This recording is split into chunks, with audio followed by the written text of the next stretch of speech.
Gimana cara menghadapi orang tua yang bertanya setiap menit, kalau dijawab dia nggak dengar, diulang-ulang lagi.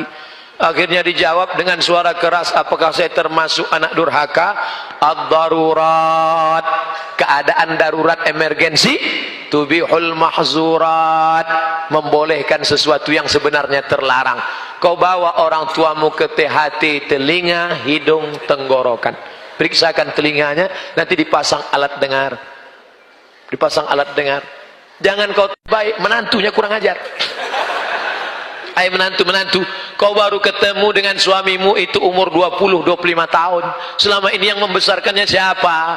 Yang meregang nyawa melahirkannya siapa? Yang 9 bulan 10 hari mengandung siapa? Yang menyusukan 2 tahun siapa?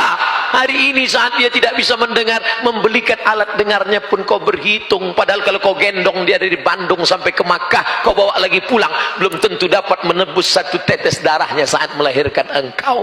Berapa jahitan robek dagingnya gara-gara melahirkan engkau. Bawa orang tuamu, senangkan dia, bahagiakan dia.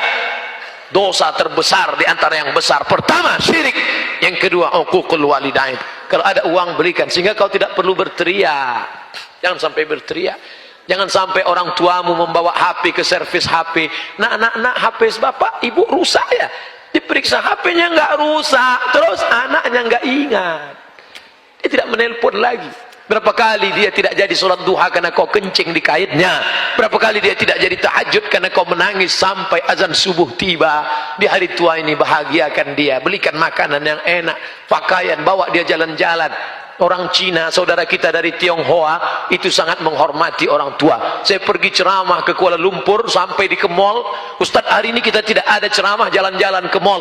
Sampai ke atas saya lihat ada orang tua, satu baris orang tua.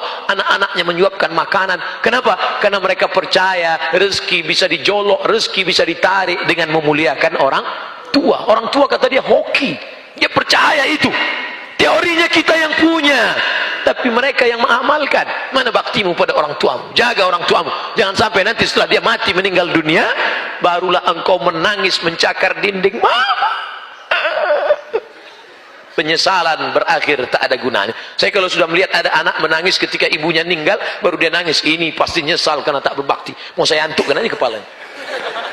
Dulu waktu dia sehat, waktu dia hidup, kenapa kau biarkan? Sekarang setelah datang orang tua mau minjam uang 50.000 untuk buka puasa. Nah, pinjam 50.000, mama mau beli makan buka puasa. Sebentar ya ma, kutanya istriku dulu. Tak ada gunanya kau jantan gagah perkasa, tak ada gunanya.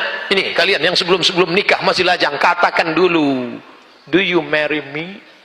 Sudikah engkau menikah dengan aku? Mau jawab mau aja atau mau banget ya? Tapi engkau akan menjadi to be a second woman. Kau akan menjadi perempuan kedua. Yang pertama siapa? I love my mom. Aku milik suamiku, tapi suamiku milik ibunya. Karena surga di bawah telapak kaki ibu, walaupun kakinya kesemutan. Saya ingin bertanya Pak Ustadz, bagaimana jika kalau sudah janji menikahi seorang akhwat, namun jangka waktu berjalan, semakin saya lihat ketidakcocokan, terutama masalah akhlak, apabila diberi bismillah, apabila dibatalkan atau bismillah dinikahi.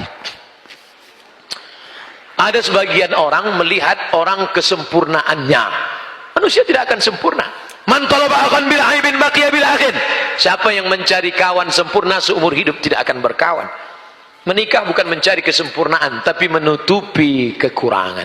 Kalau kurang-kurang dikit, ya nggak apa-apa. Yang jadi masalah itu kurang manis, kurang cantik, kurang putih, kurang tinggi, kurang kaya. Kau sudah terjebak pada materialistis.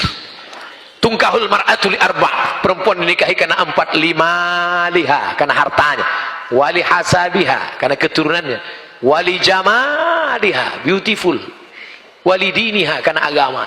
Ustaz, carikan saya yang ada 4-4-nya Pak Ustaz. Kalau ada 4-4-nya ngapain saya kasih ke kamu? Kau nikah karena hartanya, harta akan binasa. Kau nikah karena sukunya, berapa banyak orang dikeluarkan karena melanggar pantangan suku. Kau nikahi karena bentuk rupanya, perempuan adalah bunga.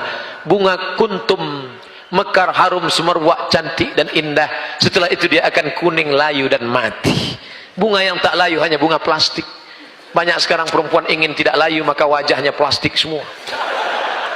Hidung plastik, pipi plastik, dagu plastik, alis plastik, bulu mata plastik, lentik plastik. Ada orang bakar sampah layu.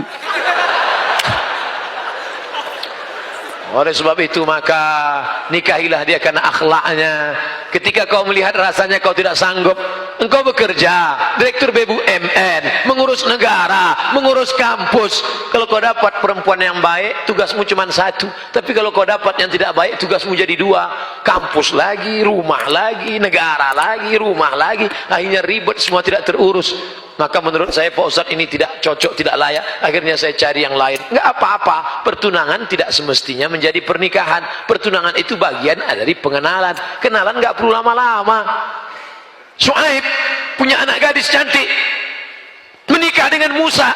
Mereka tidak ada pacaran, enggak ada kenalan sampai lama-lama. Apa kata anak Syuaib? Inna khaira man ista'jartal qawiyul amin. Ayah, kalau kau mau mencari pekerja, orangnya punya dua sifat, qawiyun, kuat, amin, amanah. Ini orangnya, ini orangnya ya. Kamu sudah lama kenal dia? Baru tadi. Dari mana kamu tahu dia kuat? Saya ngantri mau ngambil air, sumur itu tertutup batu besar, bergelinding dari atas bukit, tertutup pintu.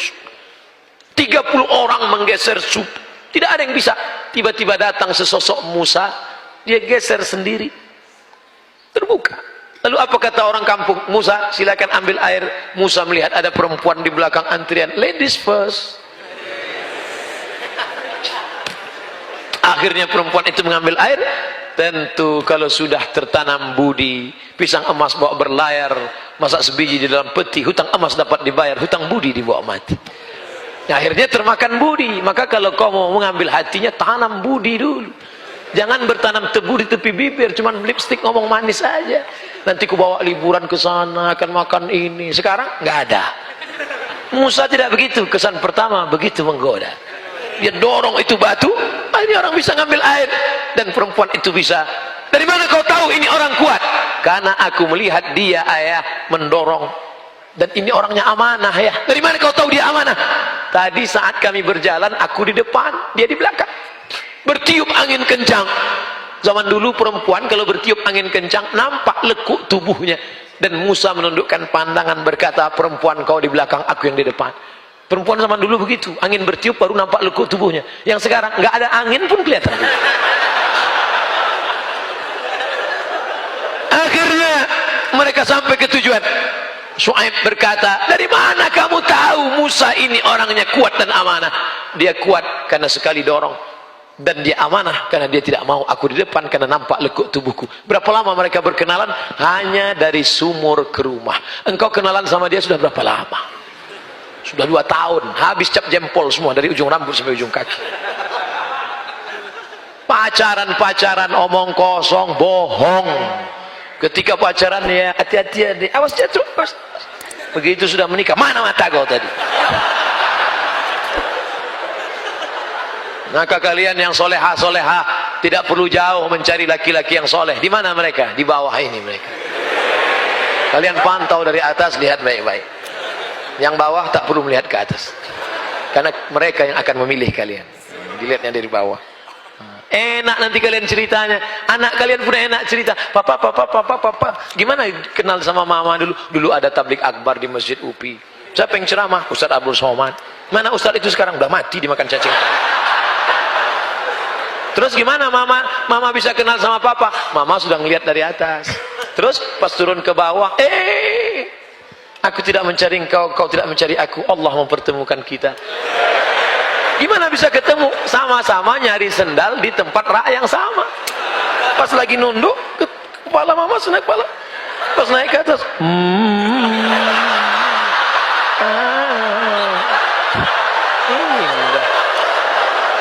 Masya Allah. Sekarang banyak orang tua tidak bisa menceritakan pertemuan dengan anaknya. Banyak orang tua nggak bisa menceritakan pertemuan dia dengan anaknya karena cerita itu tidak indah untuk diceritakan. Mama, dulu ketemu dengan papa gimana? Salah sambung. Papa, dulu dengan mama di mana? Ditangkap Kamtipmas. Jikalau kita ingin tahajud, seorang anak muda, boleh nggak satu rakaatnya 30 juz? Ada ndak orang yang pernah melakukan itu, Pak Ustadz? Ada, zaman sahabat Nabi. Rakaat pertama 15 juz, rakaat kedua 15 juz hafal Quran. Kalau engkau baca rakaat pertama 30 juz, rakaat kedua kau baca apa?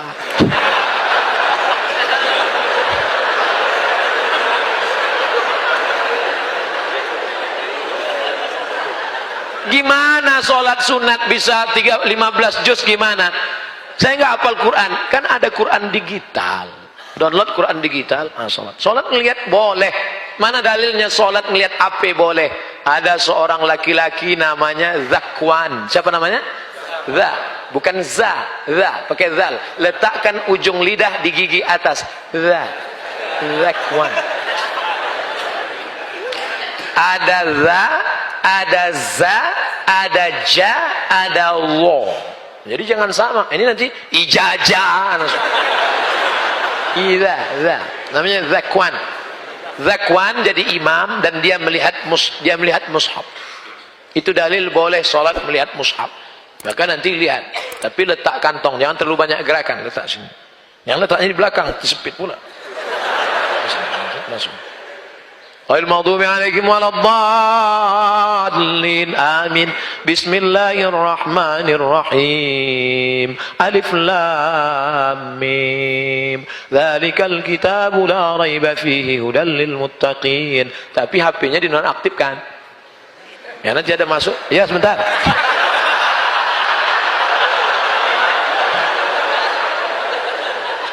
Hanya Quran digitalnya saja bisa. Kapan mau coba? Nanti.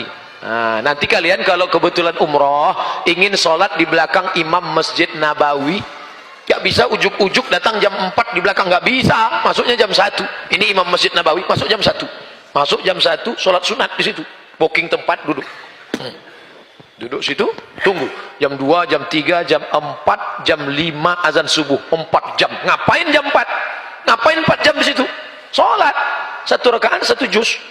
4 rakaat 4 juz. Caranya lihat Quran. Tegak lihat.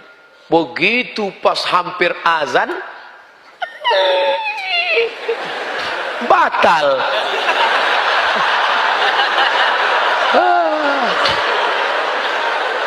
Coba lagi besok malam. Enggak ada yang sia-sia. Bacaan Quranmu dalam masjid itu bernilai i'tikaf.